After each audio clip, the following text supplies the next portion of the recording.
Ya, bertemu lagi bersama saya Hendara di channel saya Hendara Komik. Dan kali ini kita bakal mending-mendingin antara Poco F3 atau Vivo V21 yang baru aja keluar di tengah ramainya kabar 5G Telkomsel. HP ini tuh sama-sama ya, udah 5G semua. Hanya aja aku gak akan bahas 5G-nya karena lokasiku masih di daerah dan belum tercover 5G. Poco F3 ditenagai Snapdragon 870 dan Vivo V21 MediaTek Dimensity 800U. Secara di atas kertas, Snapdragon 870 jauh lebih unggul. Ditambah, Snapdragon 870 merupakan Snapdragon 865 yang diperkuat. Efeknya, kita bisa menikmati banyak game lebih maksimal karena settingan tinggi udah banyak yang kebuka. Kemampuannya juga tidak perlu kamu ragukan. Antutunya tuh hampir 700.000 di versi 9. Pokoknya chipset flagship banget lah. Kalau Vivo V21 memakai MediaTek baru yaitu Dimensity 800U yang fabrikasinya 6 nanometer. Chipset ini mendukung dual 5G untuk SIM card walaupun hanya diberikan slot jenis hybrid. Untuk performa game, Vivo V21 ini cukup mengejutkan ya dengan Antutu 350.000 di versi 9. Chipset ini sebenarnya tidaklah jauh dari Snapdragon 732. Hanya aja ketika bermain Genshin Impact, aku merasa Vivo V21 ini dapat menghandle dengan baik bahkan di settingan medium. Ini benar-benar di luar ekspektasi saya. Di settingan medium lancar walaupun masih ada frame drop, tapi terbilang sudah nyaman banget. Sayangnya, untuk game kayak Mobile Legends Bang Bang di settingan ultra belum terbuka dan PUBG mentok di settingan HD High. Nggak ada yang namanya ekstrim. Nyaman sih ketika digunakan bermain, walau secara dimensi Vivo V21 ini tuh lebih kecil ketimbang Poco F3. Jadi aku melakukan beberapa pengetesan di 3 game di settingan yang sama juga. Untuk informasi aja, Vivo V21 ini tuh memakai Vantage OS 11.1 global dan Poco F3 memakai MIUI 12.5. Hasilnya, Mobile Legends Bang Bang di settingan high selama 21 menit, Vivo V21 menghabiskan baterai 5%. Sedangkan, Poco F3 selama 27 menit menghabiskan baterai 6%.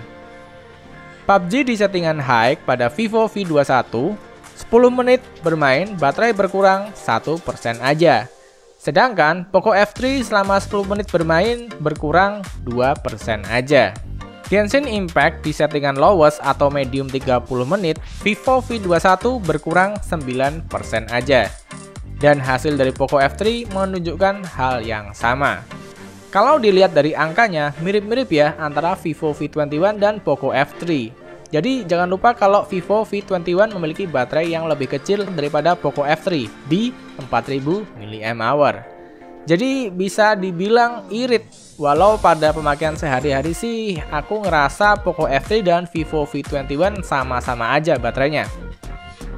Untuk sektor kamera di atas kertas, Vivo V21 ini tuh jauh lebih unggul ya daripada Poco F3.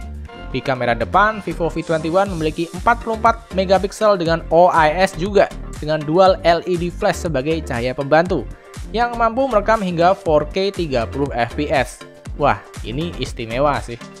Di bagian belakang, Vivo V21 tuh punya 64 megapiksel di kamera utama dengan OIS juga, Optical Image Stabilisasi. Poco F3 memiliki megapiksel yang jauh lebih kecil di 20 megapiksel selfie kamera dan 48 megapiksel di kamera belakang tanpa Optical Image Stabilisasi. Hasilnya, cek video komparasi berikut ini. Untuk selengkapnya kalian bisa cek link yang ada di bawah karena komparasinya lumayan panjang ya, sekitar 10 menitan. Yang aku simpulkan dari video itu hasilnya sih di luar dugaan ya. Vivo V21 terlalu blown out di kondisi cahaya yang cukup. Terlalu diterangkan wajahnya sampai kadang pucat dan menghilangkan detail di background langit. Tapi efeknya bisa banyak ngangkat di area-area gelap. Kestabilan kamera utama di belakang juga masih kurang menurutku. Kedutan. Dan Poco F3 di sini lebih baik walaupun tidak memiliki Optical Image Stabilisasi.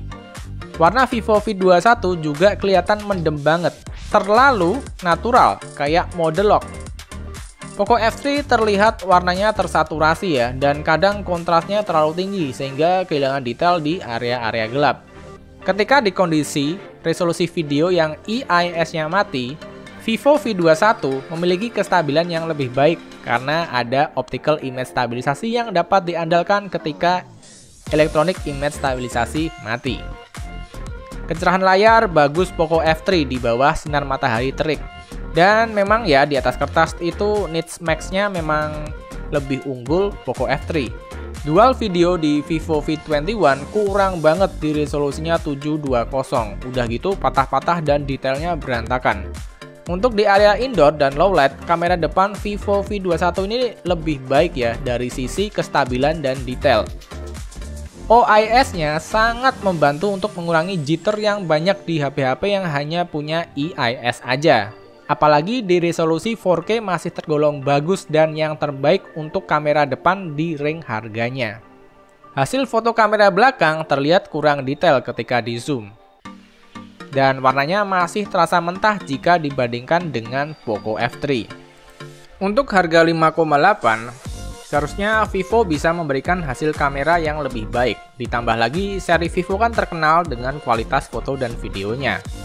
Semoga update software berikutnya dapat memperbaiki kekurangan yang aku rasa di Vivo V21.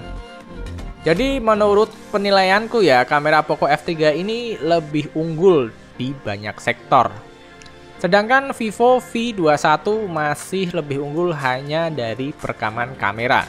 Dengan OIS yang bisa mengurangi jitter secara nyata di kondisi low light, bahkan kualitas 4K untuk kamera depan yang banyak tidak dimiliki oleh kompetitor di harga yang sama. Kemarin iseng juga ngecek speed internet di WiFi yang sama, dan entah kenapa Poco F3 bisa mendapatkan speed yang lebih kencang hingga 2 kali lipat jika dibandingkan dengan Vivo V21. Mungkin ini pengaruh Wi-Fi 6 pada Poco F3 yang lebih baik. Mau dicek bersamaan atau satu persatu, hasilnya Poco F3 lebih kencang dari penangkapan Wi-Fi. Vivo V21 memiliki fingerprint di layar, kalau Poco F3 masih ada di samping.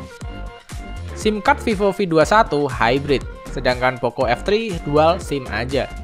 Kedua speaker HP ini bagus sih, tapi Poco F3 memiliki stereo Dolby Atmos yang mantep banget. Dan layar Poco F3 memiliki detail yang lebih rich dengan super live wallpapernya di MIUI 12.5. Ketika memainkan video, kedua HP ini tuh sama-sama bagus ya, hanya di Vivo V21 lebih terang sedikit. Jadi tinggal preferensi masing-masing aja bagusan yang mana. Dan HP ini sama-sama memiliki charger 33 watt yang 11-12 pengecharsannya. Tapi kalau ditukar nggak bisa ya, fast chargingnya nggak nyala. Dari sisi NFC, Vivo V21 memiliki koneksi yang lebih baik karena mampu mengcopy kartu akses rumah atau kantor yang memiliki RFID. Hal-hal kecil ini sangat membantu banget, apalagi kadang saya tuh lupa bawa kartu absen ke kantor. Sedangkan NFC pada Poco F3 hanya bisa digunakan untuk ngisi atau ngecek saldo e-money. Bobot V21 hanya 177 gram. Sedangkan Poco F3 ada di 190-an gram. Secara dibawa kemana-mana, HP kecil kayak Vivo V21 ini tuh enak banget ya. Praktis, ringan, compact. Sedangkan Poco F3 akan memberikan kenyamanan yang lebih ketika gaming maupun multimedia dengan layar 6,7 inch AMOLED E4 dengan Dolby Atmos speaker. Untuk haptic feedback, Poco F3 bagus ketika ngetik. Sedangkan Vivo V21 waktu ngetik gak ada getar-getarnya sekali ya di settingan bawaannya. Di harga 5,8 kamu tuh bisa dapat Vivo V21 dengan 8128 ROM dan RAM-nya. Di harga 5,5 kamu bisa dapat Poco F3 8256. Itulah timbang menimbang antara Vivo V21 dan Poco F3 dari pandangan saya.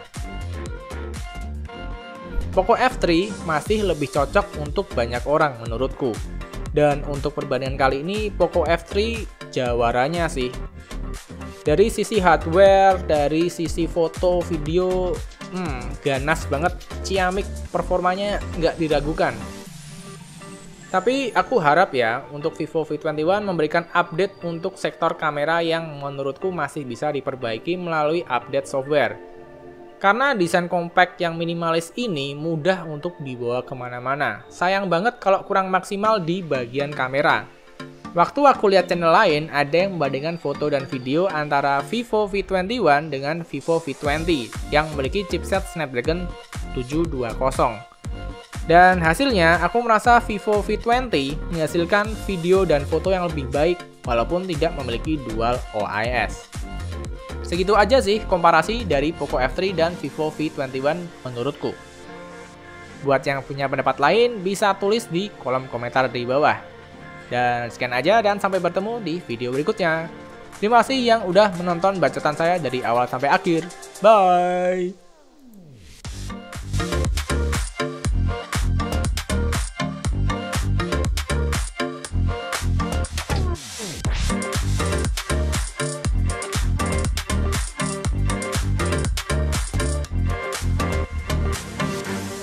Dan ini perekaman kamera depan dari Vivo V21 dan Poco F3. Ini HP yang harganya itu sama ya, di harga 5 jutaan. Yang ini 5,8 dengan berbagai bonus, yang ini 5,5. Tapi speknya dan ROM-nya lebih tinggi tanpa bonus-bonus, tapi udah oke banget. Dan ini adalah perekaman kamera depan 1080 30 fps.